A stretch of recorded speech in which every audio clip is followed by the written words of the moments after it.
شیخ Saadi Shirazi رحمہ اللہ تعالیٰ فرماتے ہیں، لاکھوں کمانے والے سے زیادہ وہ بندہ خوش رہتا ہے جو نہ ملی ہوئی چیزوں کے بجائے ملی ہوئی نعمتوں کو یاد رکھے۔ میرے اچھے وقت نے دنیا کو بتایا کہ میں کیسا ہوں، اور میرے برے وقت نے مجھے بتایا کہ دنیا کیسی ہے۔ اللہ سے کبھی مانگنے لگو تو اوقات دیکھ کر نہیں بلکہ اس کی شان دیکھ کر مانگنا۔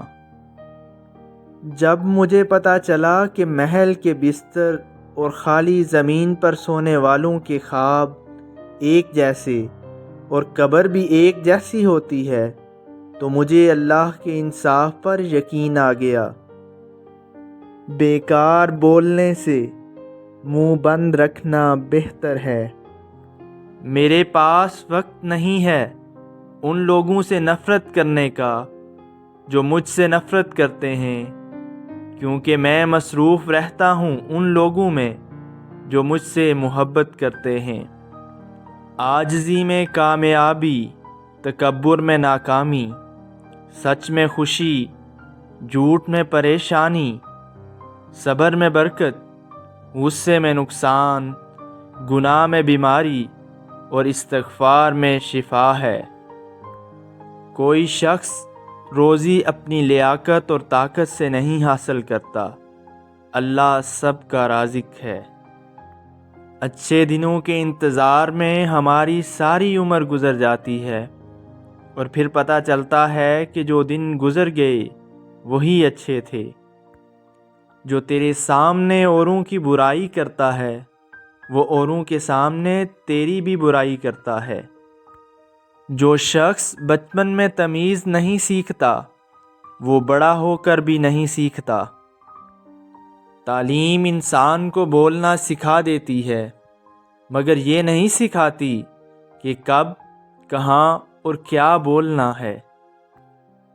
مصیبت میں حوصلہ نہیں ہارنا چاہیے، ہمت سے اس کا مقابلہ کرنا چاہیے۔ ہمت طاقت سے زیادہ کام کرتی ہے۔ اگر تم چاہتے ہو کہ تمہارا نام باقی رہے تو اپنی اولاد کو اچھے اخلاق سکھاؤ۔ حقیقی بڑا تو وہ ہے جو اپنے ہر چھوٹے کو پہچانتا ہو اور اس کی ضروریات کا خیال رکھتا ہو۔ اچھی عادت کی مالکہ، نیک اور پاک دامن عورت اگر فقیر کے گھر میں بھی ہو تو اسے بادشاہ بنا دیتی ہے۔ جو بندہ عورت میں مصروف ہو جاتا ہے وہ اللہ سے دور ہو جاتا ہے۔ اللہ کی نعمتیں کھا کھا کر دان ٹوٹ گئے ہیں، زبان اس کی ناشکری سے پھر بھی باز نہیں آ رہی۔ وہ سچ مچ کا عقل مند ہے جو غصے کی حالت میں بھی بری بات منہ سے نہیں نکالتا۔ آہستہ آہستہ چلنا مگر مسلسل چلنا کامیابی کی ضمانت ہے۔